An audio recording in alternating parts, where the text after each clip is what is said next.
Raise your hand if you've ever questioned God. No shame. Yeah. Either things are happening in our lives the way we want them or they're not. Some of us might ask for a better report at the doctor's office. Some of us might ask for a promotion. Many of y'all probably pray for y'all's kids every day. Yeah? Today in the Gospel of Luke tells us to be persistent in our prayer. We're given, in the Gospel of Luke, we're given Luke's version of Our Father. Afterward, he tells the story of a man who goes to his friend's house late at night asking for bread. He just had another friend come over and didn't have anything to offer him. Jesus tells the man, if he doesn't get up because of your friendship, certainly your persistence will get him up. Knock and keep knocking until he has no choice but to get up. Sounds like a plan, right? Pester them until they can't take it anymore. We show our love to God by praying and praying and praying and by spending time with God. I have said many times that our relationship with God is just like any other relationship. It takes time, it takes love, it takes nourishing. We must work on our relationship with God daily. I like to think of our relationship with God kind of like a muscle. You have to work out every day, otherwise what happens to that muscle?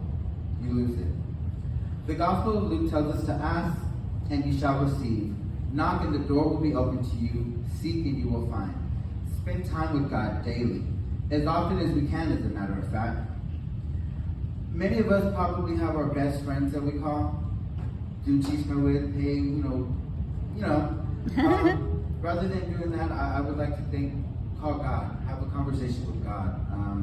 Today when reading Genesis, it was interesting because here Abraham was having a conversation with God, and he's questioning God. On their way to Sodom and Gomorrah, as two cities that didn't necessarily have the best reputation, Abraham asked God, are you really going to sweep the innocent people away with the guilty? Are you really going to lump them together? Jesus tells him, God replies, if I find 50 innocent people, then I will spare the city. They keep going back and forth. And mind you, this whole time, Abraham can't believe that he's so comfortable talking to God in such a way. Eventually, they get down to 10 people. God tells him, if I can find 10 people who are innocent, I will spare the city.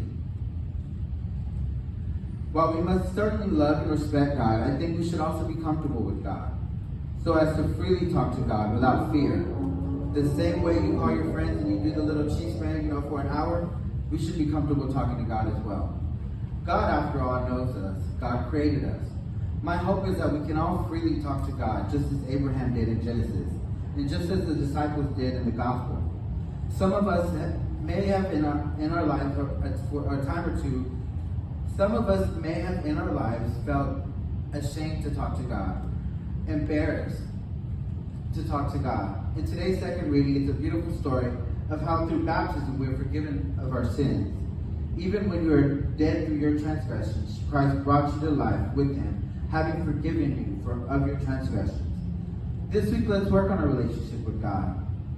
Let's work on being comfortable in the presence of God, just like Abraham, or feel as comfortable as the disciples were to ask Jesus to teach them to pray.